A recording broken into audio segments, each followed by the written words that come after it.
Karimnagar corporation ను అభివృద్ధి చెందాలనే లక్ష్యంతో పనిచేస్తా ఉన్నాం.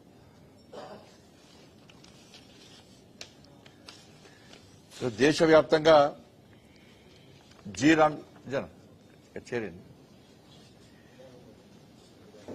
VB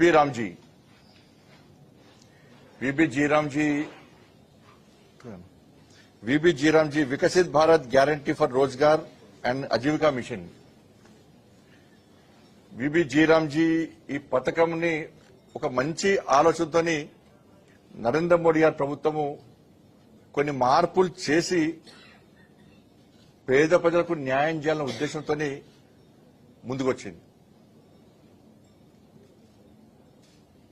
గతంలో ఉపాధి కూలీ అని ప్రజలు చర్చ చెప్తా ఉంటారు కదా, దానికి సంబంధించి గ్రామంలో అంతకుముందు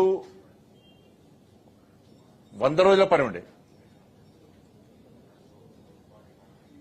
ఈ VB G Ram Ji మార్చిన తర్వాత ఆ 100 రోజుల పని 120 రోజులకు పెంచడం జరిగింది. గతంలో 100 ఉండే, దాన్ని 120 రోజులకు పెంచడం జరిగింది. గతంలో పని ఉంటే ఉంటది, లేకుంటే లేదు. పని ఉంటదా ఉండదా అని గ్యారెంటీ లేని పరిస్థితి. ఉన్నప్పుడు మాత్రమే పైసలు ఇస్తోళ్ళు, ఆ పైసలు కూడా సరిగా ఇవ్వలేని పరిస్థితి. కానీ ఇప్పుడు ఈ కొన్ని మార్పులు చేయడం ద్వారా ఆ నిర్ణీత సమయంలో ఎవరైతే పేరు నమోదు చేసుకున్నారో వాళ్లకు 15 డేస్ లోపల కంపల్సరీ పని కల్పించాలి. ఎవరైతే పేరు ఎంట్రీ చేసుకున్నారో వాళ్లకు 15 డేస్ లోపల పని కల్పించాలి. ఒకవేళ పని కల్పించకుంటే వాళ్లకు ఉపాధి భత్యం వడ్డీతో సహా ఇవ్వాలి.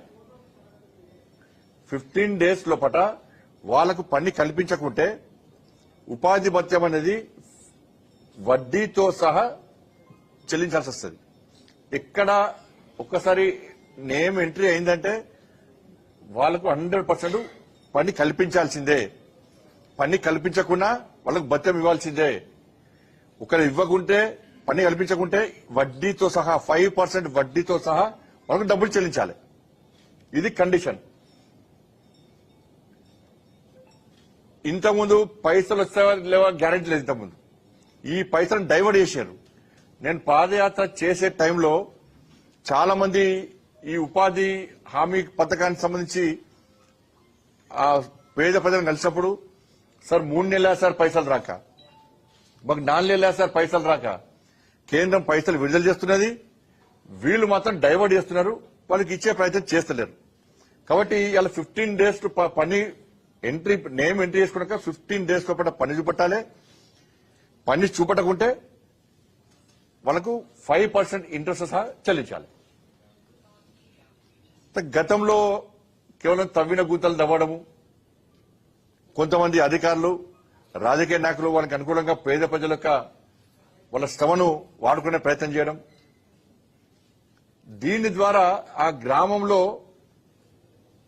దీర్ఘకాలిక ఆస్తులు, పడిన ఆస్తులు ఎక్కడ మనం బిల్డింగ్ కన్స్ట్రక్షన్స్ కానీ ఇవి కానీ ఏమి లేవు, తవ్విన గుంతలు మాత్రమే తవ్వడం. ఇప్పుడు దీని ద్వారా ఆ గ్రామంలో దీర్ఘకాలిక ఆస్తులను మనం కూడబెట్టడం, దీన్ని ఎగ్జాంపుల్ గ్రామ భవనాలు కట్టడం కానీ, స్కూల్ బిల్డింగ్స్ కానీ, వాటర్ సంబంధించి కానీ, ఇట్లా ఆ గ్రామ అవసరాలను బట్టి ఇవాళ వీటిని ఉపయోగించుకున్నటువంటి అవకాశం ఉంది. గతంలో ఈ పథకానికి సంబంధించి కేంద్ర ప్రభుత్వము 86,000 కోట్ల రూపాయలను నిధులు విడుదల చేసింది. గతంలో 86,000 కోట్ల రూపాయల నిధులు దీనికి వెచ్చించినా కూడా ఎక్కడ గ్రామంలో దీర్ఘకాలిక ఆస్తులు కూడబడ్డ దాఖలాలు, శ్రమ పోయింది, పైసలు పోయినాయి, కానీ ఫాయిదా లేదు. ప్రజలు కూడా రెగ్యులర్ గా వాళ్ళకు పైసలు కూడా అందలే. వాళ్ళకు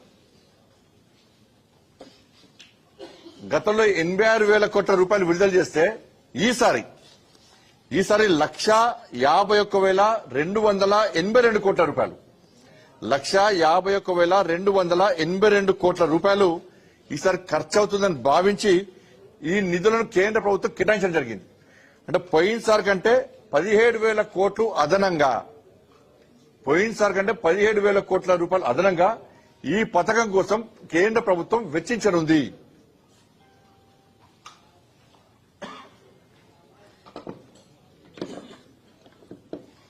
దీనిలో కేంద్ర ప్రభుత్వం వాటా 95,692 కోట్లు. కేంద్ర ప్రభుత్వ వాటా 95,692 కోట్లు. అన్ని రాష్ట్రాలు కలిపి రాష్ట్రాల వాటా ఎంత అంటే కేవలము 55,589 కోట్లు మాత్రమే. అన్ని రాష్ట్రాలు కలిపి కేంద్ర ప్రభుత్వ వాటా 95,692 కోట్ల రూపాయలు అయితే అన్ని రాష్ట్రాల ప్రభుత్వం కలిసి వాళ్ళ వాటా ఏంటంటే 55,589 కోట్ల రూపాయలు. అదనంగా 17,000 కోట్ల రూపాయలు ఈసారి ఖర్చు చేయబోతున్నది. తెలంగాణ రాష్ట్రానికి సంబంధించి ఈసారి ఈ పథకం ద్వారా మన మార్పుల ద్వారా తెలంగాణ రాష్ట్రానికి సంబంధించి 340 కోట్ల రూపాయలను అదనంగా కేంద్రము తెలంగాణ రాష్ట్రానికి అందించబోతున్నది. విబిజీ పథకానికి సంబంధించి ఇప్పటి నుంచి తెలంగాణ రాష్ట్రానికి 340 కోట్ల రూపాయలు అదనంగా ఈ పథకం కోసం కేంద్ర ప్రభుత్వము తెలంగాణ రాష్ట్రానికి ఇవ్వబోతున్నది.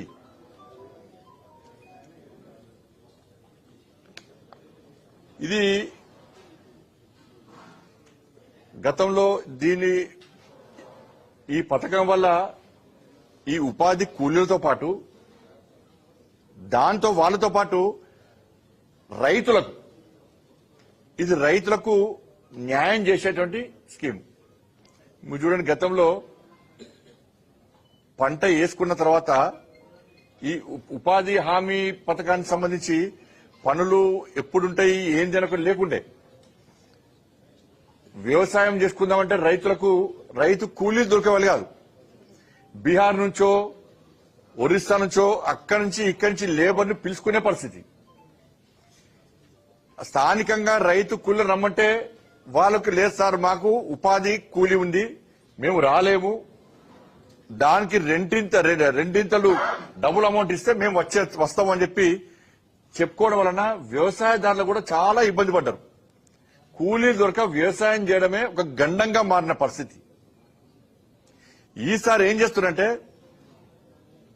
ఈ 120 రోజులు కేటాయించినప్పుడు ఈ వ్యవసాయం సంబంధించి